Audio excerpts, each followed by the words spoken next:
ওবায়দুল কাদেরকে ধন্যবাদ জানাই যে যদি তিনি মিন করে ওই কথাটি বলে থাকেন, মন থেকে বলে থাকেন যে জেনারেল আজিজ কিংবা বেনজির, সাবেক পুলিশ প্রধান, সেনাপ্রধান যাই হোক না কেন তাদের অপকর্মের দায় সরকার নিবে না, এই কথা যদি তিনি মনে প্রাণে বিশ্বাস করে বলে থাকেন তাহলে আমি ধন্যবাদ জানাই।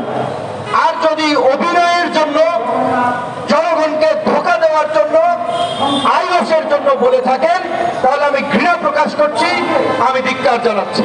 কারণ এই পুলিশ প্রধান বেনজির, যার নাই কোনো নজির, আসলেই উনি বেনজির। তো এই বেনজিরকে পুলিশ প্রধান কে বানিয়েছে? ধাপে ধাপে প্রমোশন দিয়ে ঢাকা মেট্রোপলিটনের এই ডিএমপির কমিশনার, র্যাবের প্রধান, তারপরে পুলিশ প্রধান কে বানিয়েছে? শেখ হাসিনা বানিয়েছে। কাজে এই বেনজিরের অপকর্মের দায় শেখ হাসিনাও এড়াতে পারেন না। একইভাবে এই পুরান ঢাকার সন্ত্রাসী পরিবারের সন্তান সাংবাদিক সাগর রুনি হত্যাকাণ্ডের প্রতিবেদন কেন 104 বার পিছিয়েছে?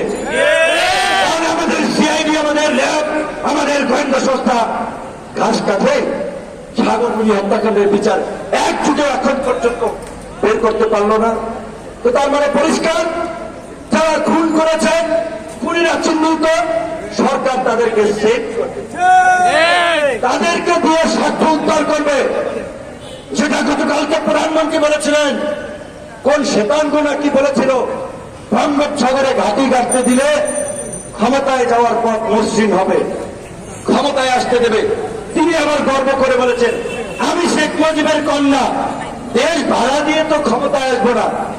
ভাড়া কি দেবেন? দেশ তো ভারতের কাছে বিক্রি করে দিচ্ছেন, ভাড়া দেওয়ার কিছু আছে?